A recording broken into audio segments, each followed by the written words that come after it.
Let's hit it.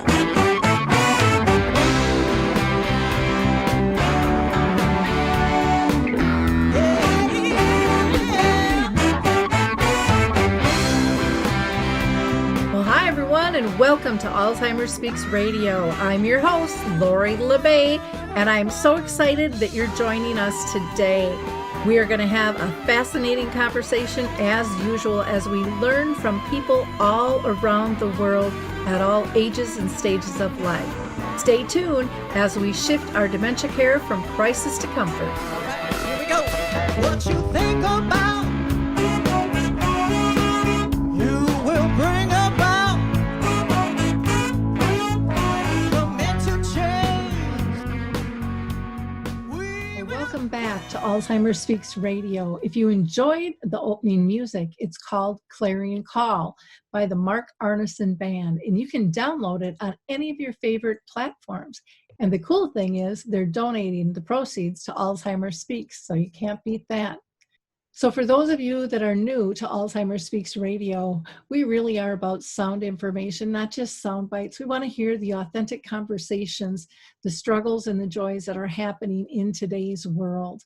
And our goal is to raise everyone's voice at all levels. So if you're living with dementia, if you're caring for somebody, if you own a business or work for somebody, if you're a researcher, an advocate, we want to hear from you. Everyone's story is important.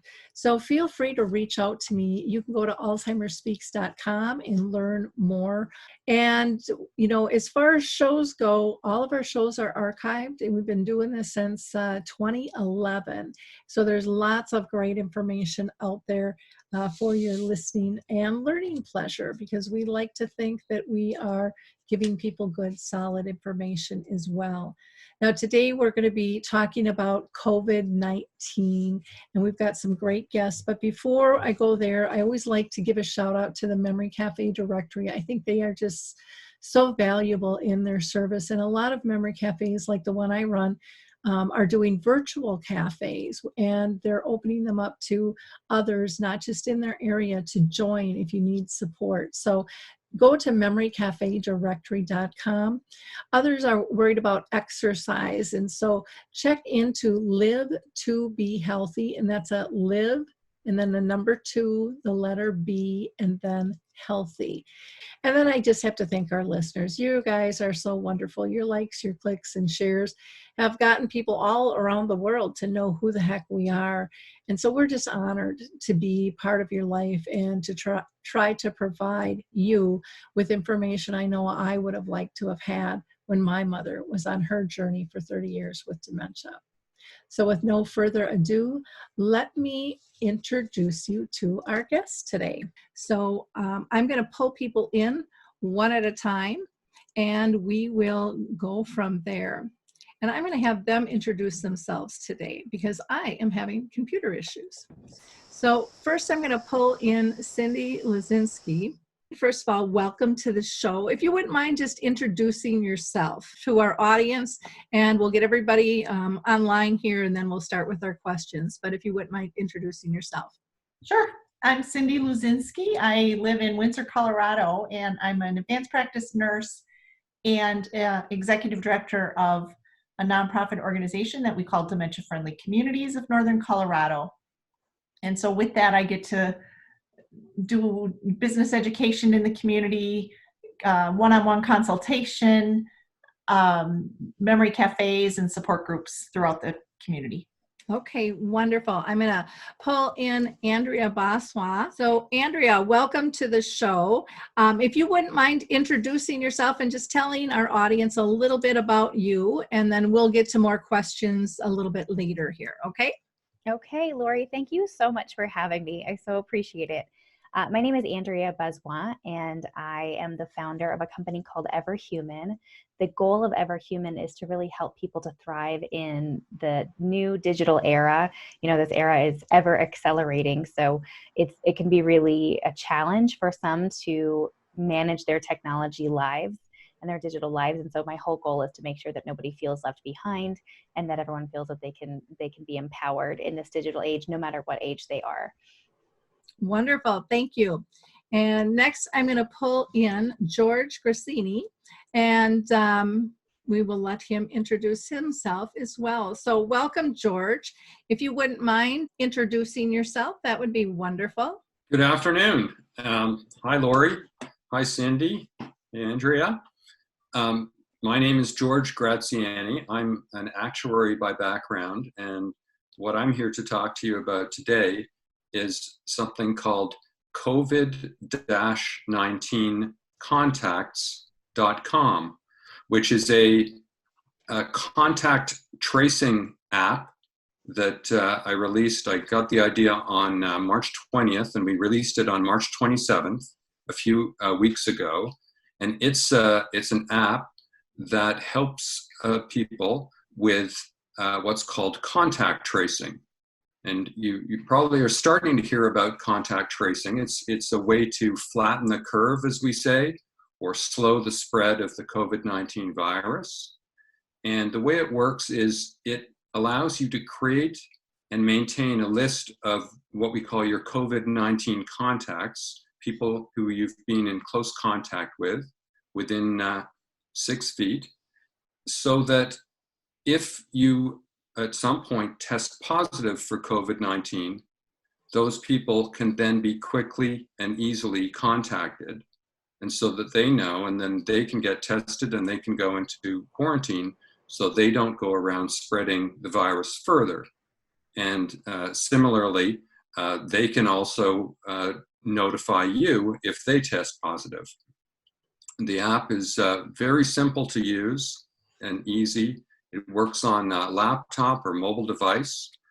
We've done the whole thing as a public service. So there's not a commercial venture. You won't see ads popping up. The app itself is free. And really, over the last just few weeks, we've had an incredible response. We've had thousands of people come to visit and use the app from, get this, 47 countries. So it's truly a global app, and we're very excited about that. So I have a question for you. What caused you to decide to make the app? You're ahead of Google, and there's a lot of others now talking about it, but what got you thinking and to get it out there so fast?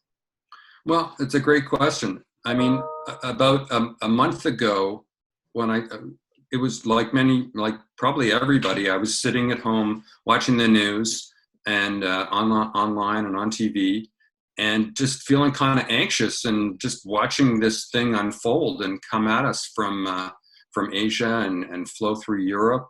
And I, as an actuary, as a math guy, I have the kind of an analytic bent, and I just sort of, that kind of kicked in for me, and I started studying the curves coming in from various countries to see which, because it was difficult to tell, and all happening in real time. So it was very difficult to tell which countries were doing a better job at flattening the curve. And so using the data, I was able to figure that out, and then started to look at what specifically they were doing in those countries to slow the spread of the virus. And it turned out that there were 3 things that really made a huge impact. And the crazy thing is, there were very simple things. And you've heard about the first 2, physical distancing, which we're all doing. Keep a 6-foot barrier around yourself. And the second is hygiene, hand washing.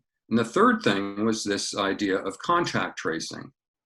And so I thought, well, why don't we, put something together? I contacted an old friend of mine who helped me with the programming, Wissam Dumanji, and in literally, I think 5 days, we built this thing and launched it, which is unheard of. Like, it usually takes 3 months to make an app. So there was a real sense of urgency.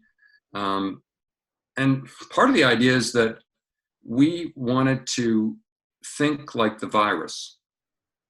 And the virus is, it's kind of a clever thing. It's passing from people to people, and it's spreading quickly, fast. And so that's why we wanted to get it out so fast, so that we could spread the word, or spread these simple behavioral changes like the physical distancing, the hand washing, and the contact tracing, and give people a simple, easy way that's very private and secure to be able to do that, and do that faster than the virus is spreading. So I have a question for you, because I know here in Minnesota, they're saying that they've been kind of monitoring our phones to see who's staying put and who's moving around. And so who all gets the data that's put into the phone? You know, is it a big brother kind of system and shared with the government? I guess I know that's on a lot of people's minds with what's going on. And yet, you know, I do believe we need to know who we're in contact with, and we have to have that readily available if we're going to try to help stop the spread of this, or to get testing to potential people that may be infected. That's a great question. And yes, there is a lot of concern about that. With the app, which I'm calling version 1, and again, that's COVID-19contacts.com. With that app that's out there right now, that's a web-based app. I can tell you about how ours works. All the data, all the contact information that people would enter into that app stays locally on their device. So there's nothing in the cloud. It's complete, like I can't see it. No, you know, the program can't see it. It's local to each person's phone. Okay, so there's like zero privacy or security at all with that. Now I should tell you that we are working on a second version. So when we first got this idea, you know, like many people, you think, okay, what would be the perfect way to do this? And, you know, that turned out to be quite complicated. And so we've been working on that in parallel to launching this, a more sophisticated app that doesn't involve any manual really activity from a person. And it's very exciting news that Apple and Google announced last Friday that they are going to be releasing what's called an API, or a set of programming tools, in mid-May that they're going to release to governments across the world at various levels, and in particular the health ministries in those governments, or the health departments, so that they can then put some of those programming, to make the programming easier, let's put it that way. And so we're really excited about that. And personally, I'd be happy to sign on to something like that myself. But many people, as you mentioned, are not so comfortable with their data being going through large corporations like Google and Apple, or going to the government.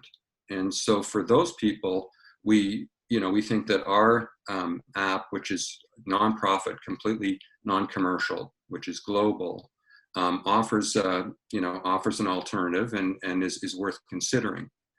The technology in the app that we're going to be releasing in a few weeks, which I think is ahead of those guys, does involve Bluetooth, and involves no personal data at all being stored on a cloud, but just in a way to send an anonymous notification to people.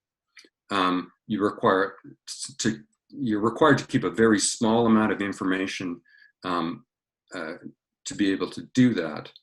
And to give you an idea of how lean that can be, because our view is we don't want to get any statistics. We don't want any information on where someone is or who they are. What we're trying to do is put a tool in people's hands that they can use themselves and with others without involving any large corporation or without involving any government. And to give you a sense for how lean that data is, to support 1 million users, so that's 1 million people using that app, is about the same amount of data as it would be for 50 photographs. That's in total. So that's not 50 photographs for each of those 1 million people. It's 50 photographs in total. So all we're keeping there is the very, very minimal amount that's required to anonymously send those people a notification if, in fact, one of their close contacts does test positive. So, just one question, because I know how none of this stuff works, but Sure. if I have it on my phone, is it possible for the phone company to still grab any of my information? Because it seems like they have access to things that we all didn't know they had access to in Sure. in terms of things. So that might just be a question that some people have as well. No, it's a great question. I can't talk to how other people are designing their apps. As far as I know, there aren't really any others that are available like this that are in that are in 6 languages as well. But with ours, no. I mean, it's everything is locally on your local phone, on your device. That's where the data is, and so there's no, with our app, which I can speak to, there's no tracking or any of that stuff going on. Okay, great. Well, thank you. Thank you so much. Cyndy, how are things going with everything that you're doing with your dementia-friendly groups? There's been, I'm sure, a lot of effect because you used to have in-person meetings and things. So can you share with us how that's impacted and how you've adjusted and adapted and how your members have? Sure. We were just really quick to say, let's not pause what we're doing, but let's pivot what we're doing. And so having you, honestly, Lori, as a mentor and knowing that you're out there in the dementia world, really, as a leader, starting a lot of this virtual connection 10 years ago, it made it a little less scary for me personally to say, okay, let's just do memory cafes virtually. Let's do our care partner support group virtually. And now actually let's start a memory cafe where we can have the long-term care communities dial in and the loved ones who can no longer see their people living in long-term care communities, that they can dial in too and they can attend the same memory cafe together. So we've been able to make that virtual pivot pretty easily. I would say that probably the biggest barrier to that is just helping staff get more comfortable with doing more virtual connecting and getting that all ready for their residents. And that's where, this is just a perfect example of how we aren't just going to survive this crisis, but we're going to take from it, learn what we need to, and become better afterwards. And so it is kind of a natural fit with, how can we just make this have a long-term impact, help the staff feel like they're able to provide more virtual experiences for their residents. And we're trying to do most of our experiences live versus just like watching a YouTube piece of entertainment, which is fine, but it is also nice to just have that interaction. And so our memory cafes certainly are live. We're doing virtual variety shows now that they also can connect into, and we did a community call for talent. And so we'll see how those go. And then the other thing that we've realized we need to do is to try to do a virtual support group for the staff in those care communities.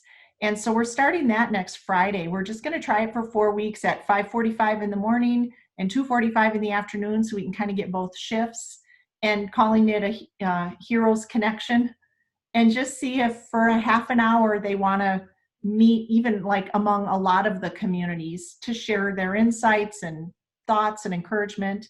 So I just think there's a lot of good things that can happen, and that's been the fun part of all of this, in seeing that we can make good come out of what's a difficult situation. So one question for you. I find it really interesting that you're trying to do something for the staff, because I think that that's really needed. Are communities supporting that? Will staff get paid during that time, or is this on their time off? How is that working? They are going to be getting paid for it. So we're trying to do it at the time when they have their staff huddles and share shift to shift information. And we'll see how it goes. In talking to several of the executive directors of these long-term care communities, they're all in because they know that their staff really are the heroes on the front line. And I do think they want to support them in that. So we'll see how it goes. We're just going to try it. Yeah. Yeah, that's a great idea. I saw I was reading an article where they were doing preparedness for those that haven't gotten hit by the COVID, and they are dressing up and using their equipment and pretending like it is. And they do that with each staff like 5 times. And they said it's just alleviated the stress like 100% and the anxiety of it coming, because they know what it's going to look like, what it's going to feel like. And I thought, boy, that was really a smart idea. And they were talking about the need for staff needing to communicate, not just within their own communicating, but or community, but what's going on in other workplaces that are being affected by this, so that they can share ideas and support one another, and feel, I think, more in control. And feel like they're part of something bigger, that they really are part of history happening. And yes, they're caring for these people, and they have the ability to create well-being for an individual every single shift. But then it's also like, how do you celebrate that, share it with other people? We've talked about having resilience boards where you write down, this is how I made a difference on my shift today, or this is how I saw Sue make a difference today, and just encouraging each other with that. So I think there's a lot of ideas that we can share just to make working in the care communities better in the long run. I think it really can be. Yeah, I think it's wonderful. Andrea, why don't we talk a little bit with you on what's going on in your world and how you've served people in the past and how you're adjusting now and how it's working for you personally as well as them. I just want to start by saying that Cyndy, for me, is the perfect example of what I've been trying to teach people for a long time, which is that it's not about when you're trying to learn something new, like we all are now. So in this era of COVID, Cyndy pointed out, we're really pivoting. Everybody is. And so the way that we did things before isn't going to be the way we're going to do them in the future. And we knew that already. What COVID has done is just bring that moment about rapidly and forcefully. So this was already happening. We were already in what's called the 4th Industrial Revolution. And that's a time when biology meets technology. And so rather than just using computers, like using a word processor or a calculator, using it as a tool, we're now utilizing technology to express ourselves in the form of things like social media or Zoom. We use smartwatches that can do biometrics. We use, talking refrigerators, and, there's computers in our cars. There's so many different things we use, and we've sort of taken for granted that it's like our new normal becomes new normal really quick. And we've been resilient for a long time. So in some ways, that is the really, really good news. And what I do with my work with Everhuman is really just try to get to the heart of people's mindset, because it isn't your age that's a barrier to learning technology. It isn't your lack of, education or your income level. None of that really matters. It really is your mindset. And so I think where I see people like George and Cyndy and you coming together, and I hope I'm going to put myself in that category too, is stepping up and saying, what kind of change do I need to make in order to thrive in the now? And how do I need to see the world? And so a lot of times, this is a crisis, right? It's an unwanted situation. And so in some ways, there is a tendency for people to throw up their guard and react in fear and really push away what is happening. But there are many people who are kind of coming out of that fear space and saying, you know what, actually, there's a lot of opportunity here. And there's a lot of space for me to say, okay, I'm ready to learn now. And so that mindset is so critical. And that's what, I would say that I have just turned the dial up on making sure that my mindset is nice and open and I'm not taking anything for granted. So in terms of how my business has pivoted, I used to really go to people's homes and places of business and work with teams and really help people on a personal level through workshops and things like that to really change their mindset. I have something that I developed called the Ability Mindset Matrix. That's a framework to help people understand where they are in their current mindset and how to get to a more productive one. So I would normally do those things in person. And now I'm just really leaning more on Zoom, like everybody is, and doing more virtual things. But luckily, I also had already created something called Triumph Over Technology, which is a 5-part e-course that I created. It took 2 years to make. It's professionally filmed. It's all produced beautifully. And it really walks people through, starting with mindset. How do you kind of get to a more productive, more useful mindset when it comes to learning anything new, but in particular technology. And then it goes over four things: keeping in touch, which goes over social media. How do you use social media, video chatting, texting, things like that. Keeping records, and that's how do you keep all this digital stuff organized, because most of us have become digital hoarders. So we've got photos and videos and documents and all kinds of stuff. So how to keep all that organized? What is the cloud exactly? How does that work? Then there is keeping safe, and that's about all the, George was talking about security, and Lori too.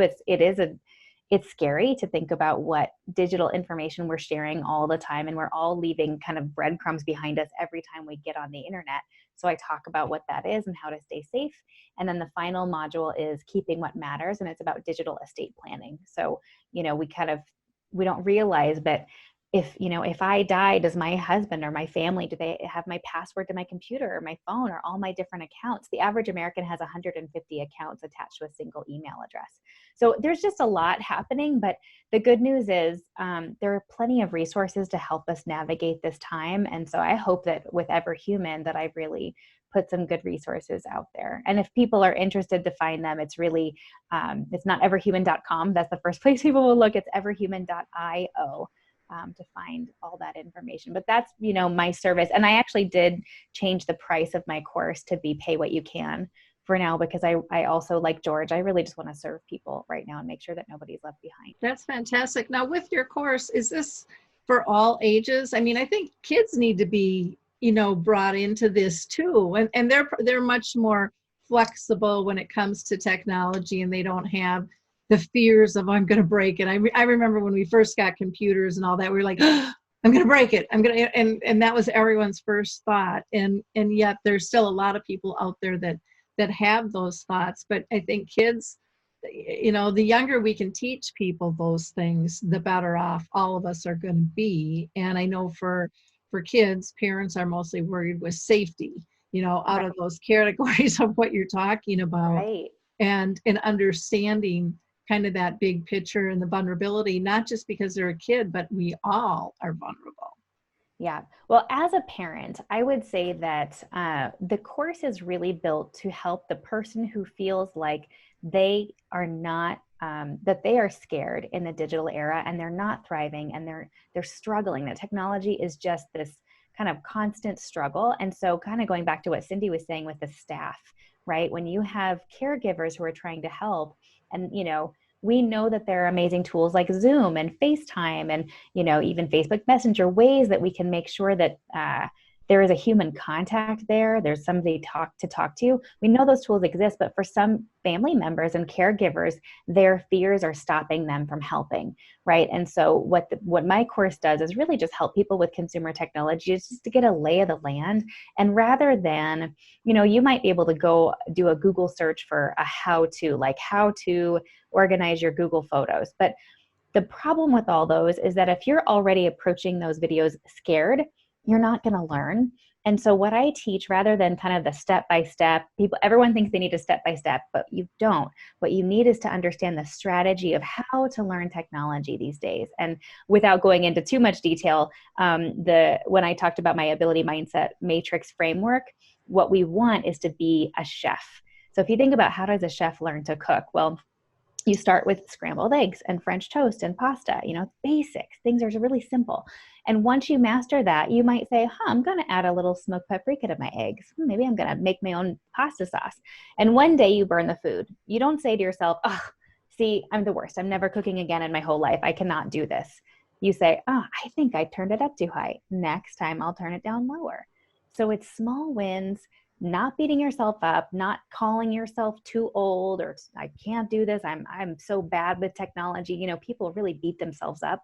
It's really about just small experimentation, play. You're not going to break it, right? And so that's really what I try to teach people. And I think that is something that parents can learn alongside their children, and in fact can learn from their children, right? That's what kids do all the time.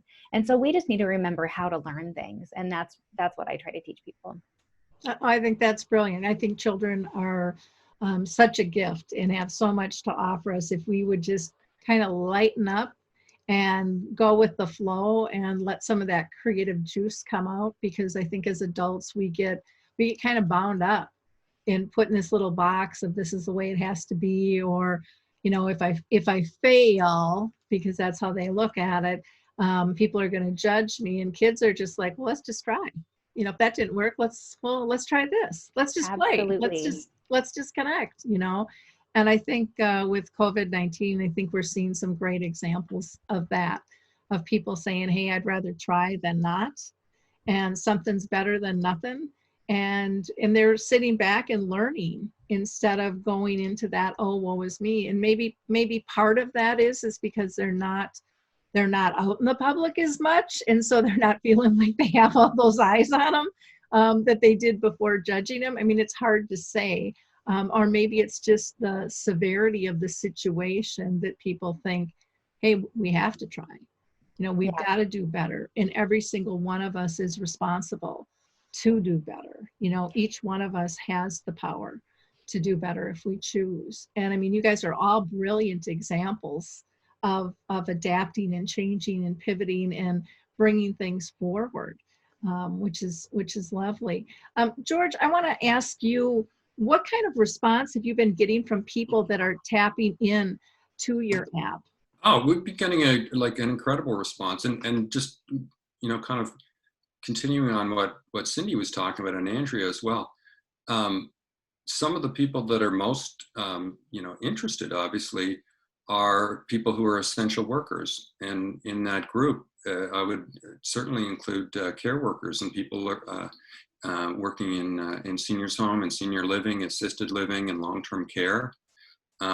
We're right now in discussions with a large seniors' home network where the care workers are going to potentially be using our app on a daily basis, because as we know, this is one of the areas in senior living homes where if the virus gets in, it's extremely dangerous. And so keeping it out, so there's protocols for that, but also tracing the contacts of the folks who work there, so that when they go in on a bus or have, they're out, they're not like us, they're not isolated like this, they're making contact with other people, and the ability to trace those is a huge advantage for folks in senior living. So I would say, in Cyndy, in your meetings that you're having and in bringing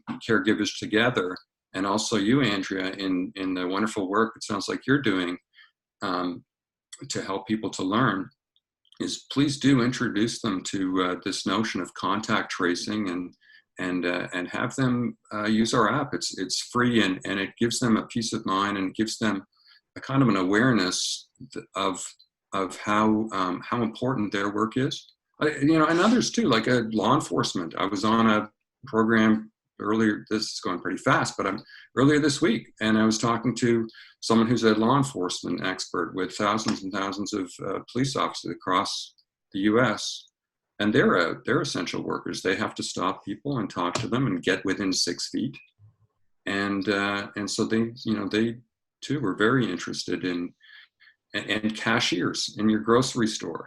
They reached out as well and said, hey, this is perfect. I want this. And they're using it themselves so that they can keep track of those people who are getting within that close distance, so that they'll be able to get warned by them as well as warn them. So yeah, there's been that kind of interest. And the crazy thing really is this global element where we've had people from literally 47 countries get involved in this and take an interest and look at the site and download the app, and that's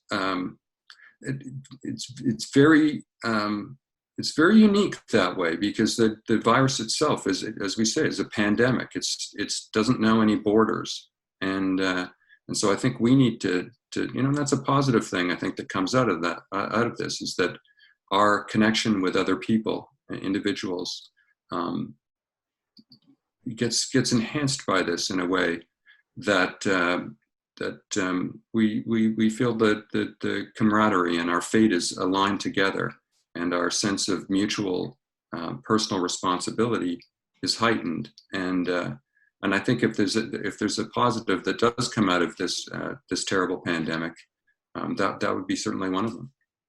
Well, and I think what's really interesting with your app too, I think of like Weight Watchers in changing habits, and it's like write down what you eat, and a lot of, or Gnome, or there's tons of them out there, but it's all about being conscious of what you're doing. And I remember when I got food poisoning, this was probably 20 years ago, and they contacted me like 2 months later, like, where were you that week? I don't know. 2 months ago, I wouldn't have a clue. 2 days ago, I probably wouldn't have a clue, because we take things for granted. I went to the bank, I went to the post office, I went, through a drive-through, where wherever you went, those aren't things that we typically note on our calendars. We just have the freedom to do what we do when we want to do it, and we don't think twice about it. And I think it is a really important thing for us to take seriously, not just for ourselves, because we could be notified by somebody else, but in case we're sick, to be able to let them know. Now, in a grocery store, I would imagine you'd just end up calling the grocery store and say, my person was here, because cashier's not going to get everybody's name as they're going through the line, would be my guess on that. But again, it's just that conscious awakening. And correct me if I'm wrong there, George. No, you're absolutely right. So much of it is behavior. And the crazy thing is, think about this virus for a second. It only lasts for 14 days, really. So if the whole world, every person in the world, sat isolated for 14 days, the virus would be dead. It would be over. We could have just done this in 2 weeks instead of this drawn out thing. Okay, so what we're trying to do is, okay, we can't get everybody at the same time to stay inside for 2 weeks, but we need to do that for move the meter on that. But it is about awareness, and it's about these small behavioral changes. It's of course there are people working on vaccines, and that's complicated, and it's going to take a lot of time. But these 3 little simple behavioral changes that are so simple. Physical distance, keep people 6 feet away, wash your hands, and trace your contacts, because that's how this thing is spreading. It's spreading from person to person. If you think about how the various governments across the world changed their messaging on this. Remember, at first it was no gatherings of more than 500 people, right? And we were all like, oh, 500 people. And then it was 250. And then it was 200, and we're all going, oh, 200. What's the number? And then it's like 100. Then it's 50. Then it got down to 25. And we're all, so why is that? Why did they go 500? And now we're down to 3 to something like that. The reason is that's how it's spreading, right? You spread it to these, the groups of people, this sort of social interaction you're having. And so by cutting the size of those groups, and by connecting with them so that you can warn them if it starts to spread out again, it's tricky because different places are in a different time on this. Some places are sort of through it. It seems like, at least through the first wave. Yeah, through the first wave. And don't forget to wear your mask too, in this situation. Andrea, I want to get over to you, because I know that you need to jump off. How are your clients reacting to all of this, and, not being able to be one-on-one with you, but, adjusting to the virtual reality that we're living in these days? Well, I would say, luckily, anyone who has worked with me even one time, the very first thing I do with clients is make sure that their mindset is right. And I just do a lot of encouragement.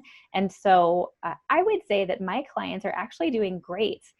in terms of where they're really jumping in and embracing this new reality the best that they can. And that's all we can ask of ourselves. So what I've really been pivoting myself is looking towards teams. So in terms of the individual clients, I haven't had a lot of calls, and actually I would say that I sort of feel good about that.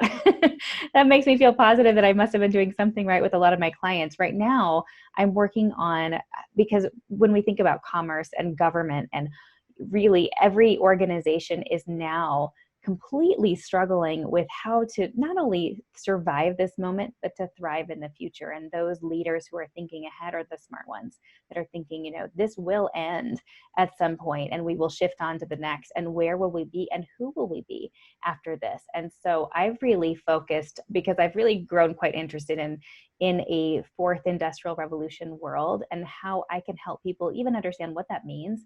The good news is a lot of the skills that are needed are not these hard technology skills. We don't all have to be coders. In fact, there's going to be AI that does a lot of that kind of really high tech work. What we need now are skills in intercommunications and in innovation and flexibility and the ability to be resilient. And these are things that lots of people can cultivate. So right now I'm bringing that message to a lot of organizations through consulting work, more than just the one-on-one work that I had been doing with individuals. Well, and I love to see that shift, because I think it's really needed. I mean, even with a government as a whole, how do we communicate on a massive level? They have not done that well, from speech to websites that are supposed to function for people that aren't. And, we need to have some of this stuff set up and designed, because, they're saying this is going to be with us for life, probably, this scenario. And we're going to have to adjust. And I was reading an article the other day, and it says we're probably not going to get back to even close to normal till 2022.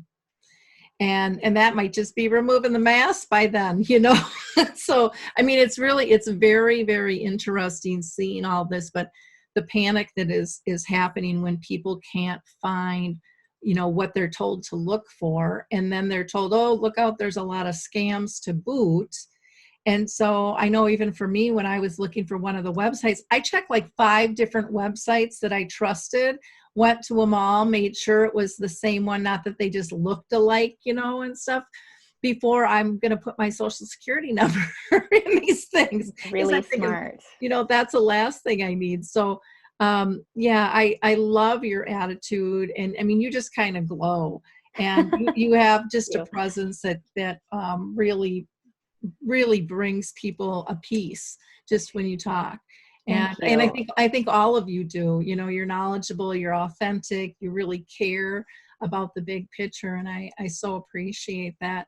Cyndy, what are your clients saying in terms of, being able to connect virtually versus in person? It has been really fun to work with them, and we make sure that before our group Zoom calls that we're on at least a half hour early, do kind of one-on-one coaching them through, and to just see the delight in some of their expressions and eyes, even when they just are like, oh, it worked and I can see you. They get so excited.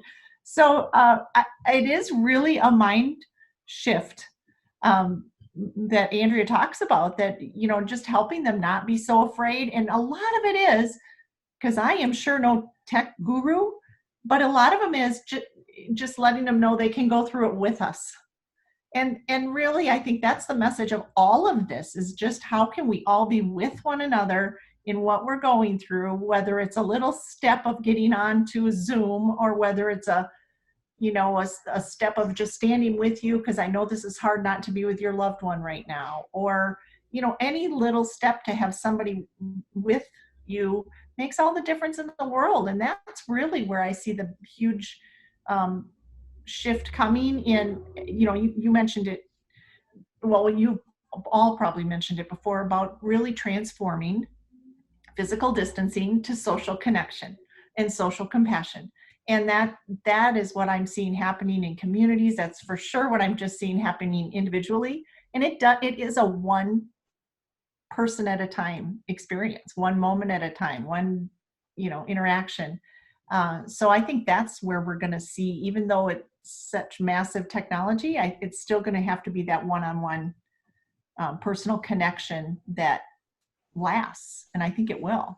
I agree with you. And even when you use the word physical distancing versus social distancing, just the use of our words in terms of how lonely people feel. If they're socially isolating, it's kind of like that word caregiver, they're giving it all away. But social isolating means I'm not in contact with anybody. But when you're social distancing, it opens up the door to all these other avenues in ways to connect.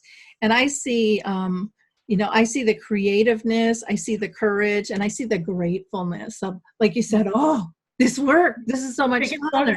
Yeah. It's so nice to see somebody's face, other than who I live with right now, and stuff. I mean, you're getting that sense of humor, but just that raw, authentic connection that is so, so important.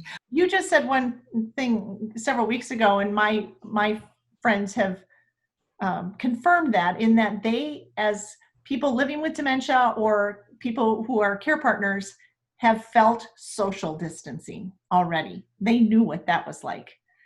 And so for them, they've said, some of this physical distancing stuff isn't that different.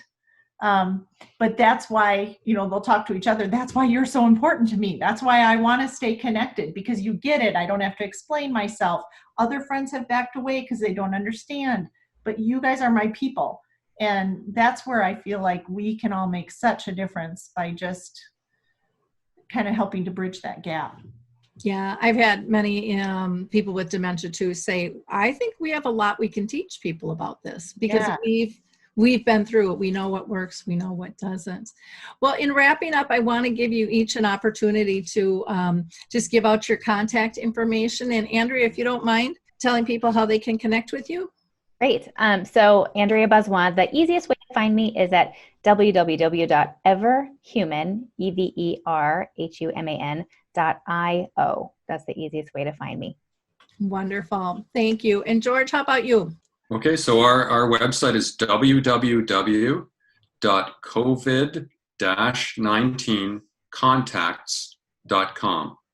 And you go to the site, it's straightforward. My name again is George Graziani, which is very difficult to spell, so I'm not even going to try. I'd say go to the website, and on it you'll see my name, and you can send us an email through that, or see us on Twitter. We're doing all that as well. But it's covid-19contacts.com. Wonderful. Thank you, Lori. Thank you. And Cyndy? The way to get a hold of me is Cyndy, CYNDY, at DFCNOCO.